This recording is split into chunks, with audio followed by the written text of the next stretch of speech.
Until you arrive, they can't sit down. That is why you must aim to become a problem solver. Rising comes from solving problems. You've been anointed with the ability to solve problems. When it's time for you to be raised, he gives people dreams which they can't understand. Then you in prison or wherever you find, he puts the answer in you. Until they locate you, they can't go anywhere.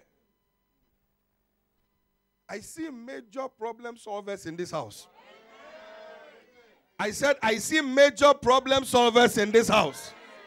If you are the one, rise up and say, I am the one. Say, I am a problem solver.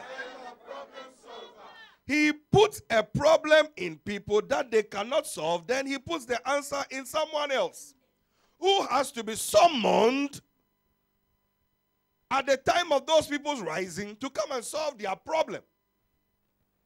That's what God does.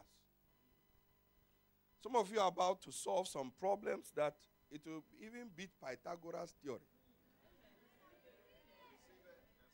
You know, Solomon was a young man. One day they brought, two women came.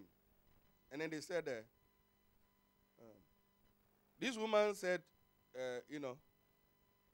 my child. You know that story. And then one of the child died. And then the following day, when he was supposed to make sure that the other one goes, he said never. Because it's easy for you to complain about somebody's own than your own. So they come and they say, what should happen? Should we divide? The woman said, let's divide the child. Immediately Solomon, by wisdom, knew that is not. That's the kind of wisdom that somebody is about to walk in. Somebody is about to be paid some very big money. If you are the one, touch your chest and say, I am the one. Somebody say, I am a problem solver. Say, God is raising me, changing my level. God is scheming something for my rising. Listen to this one. When it was time for Mordecai to be enthroned. You see, if I somersault a lot tonight, I won't be able to cover a lot of ground. But I want to give you a lot of meat. Then when we start somersaulting, we know what we are talking about. When it was time for Mordecai to be enthroned, and Esther and the Jews to be spared from the first Holocaust was not Hitler. The first plan for Holocaust was Haman. Hitler may have read Haman's story. Am I talking? The first Holocaust was not Hitler. And guess what? They all had the same name, HH. Same title, same letter. Hitler, Haman. So Hitler manifested what Haman was plotting against the Jews. You know, at that time, the king, the Bible says he was a king over that province, from that nation all the way to India. 27 provinces were under this man, this king. And Haman saw Mordecai, but Mordecai would not bow before Haman. So Haman got upset and plotted to kill all the Jews, including, but what he didn't know was that Esther was also a Jew. So when Mordecai heard of this, he sent a message to Esther saying, don't think that because you're in the palace that you will get away with it. If they catch us, they will catch you too. So you better do something about it. Esther went to fast and pray for 3 days. And that day, third day, he went before the king. The king lifted up the scepter. Now, Haman was the one who plotted the first Holocaust. Now, when God discovered the last minute that this thing was about to become a problem, he schemed King Ahasuerus out of sleep. Some of you have no idea what's going to happen to your enemies. Some rich people will not sleep until they bring you their money. A whole king, one night, could not sleep. The Bible says he was walking up and down. He was wondering, he was restless. May the Lord make somebody restless on your behalf. Somebody will become restless because of you. I'm not hearing your living amen. Your amen is in Croydon. Your amen is in this room. Somebody says somebody will be restless just because of me.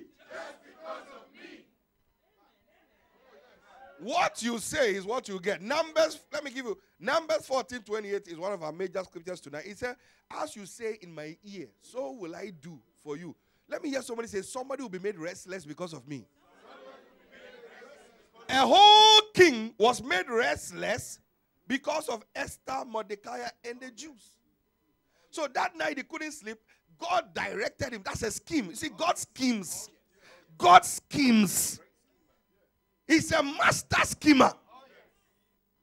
He tells kings, sleep, and tells them, you can't sleep. He tells them, dream, and you can remember this one. And he tells another, dream, and don't remember, and don't have the interpretation. It's his decision. Your boss at your workplace is about to bow before you soon. Very soon, some of you will be dictating the terms at your job places.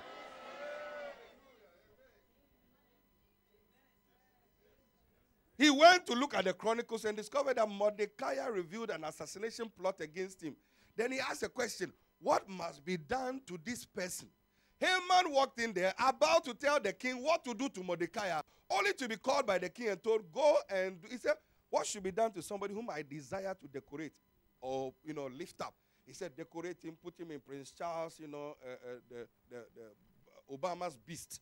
Obama's vehicle is called the beast. And then put him in the Queen's chariot and the golden chariot, and then display him throughout the whole of London, and then let everybody know that this is the one. Listen to the king. Go and do thou likewise to Mordecai. He said, Abba, Oluwa Baba, Abi Ekbele. Woe is me today. The person he wants to kill is now being instructed to go. That's what the Bible says, but he will lay a table before you. Rise up and say, I am the one. Oh, he will lay a table before you, oh, in the presence of your enemy. Come on, say, I hear, sir. Say, that is my story, sir.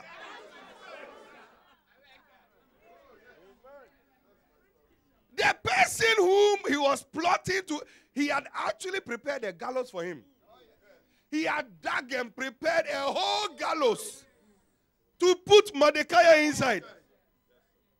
And yet he was so, go and decorate him across the whole town. Tell everybody, this is the one I desire to honor. Look, very soon, your enemies are the ones who will be raising you. They are the ones who will be advertising your business. They are the ones who will be saying good things about you. I'm not hearing the amen here. Your enemy will be used to raise you. Those who spoke evil of you will speak good of you. God will use your enemy for you. Look, his ways are not our ways. His thoughts are not the way you want God to deliver you. It's not the way he will deliver you. He has his own way. The way I thought God would elevate us and bring us to where we are now was not the way. He went another way completely. Completely. Today our enemies are silenced. They are nowhere to be heard of. They have gone into oblivion. They fear us big time. Everywhere they pass, we are there. So now they are the one hiding. That shall be your story here. I said that shall be your story here. There's a parent here who is worried about their children. God is bringing your children out.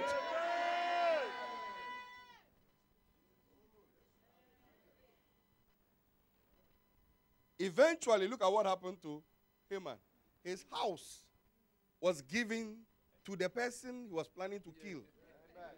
Very soon, I wrote in my notes this morning, they will hand over the keys of your enemy's house to you. Somebody did not receive the key. Somebody did not receive the key.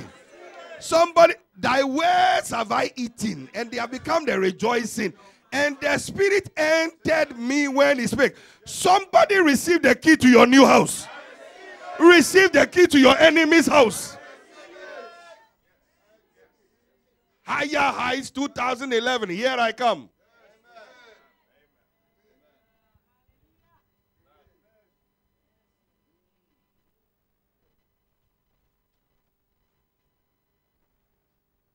Those who said nothing good will come out of our life, we invade their homes every week.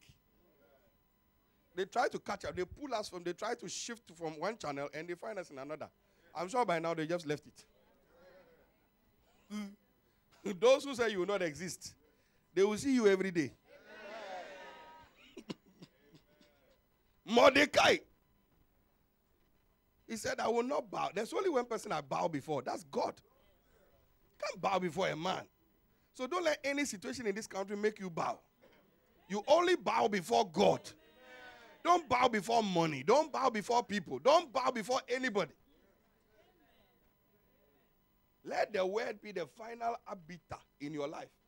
Because listen, it doesn't matter how many years or how many months Haman harasses you. Haman is going down. I said Haman is going down. I prophesy over somebody. Your Haman is going down. That's why you must be engaged in the word, though.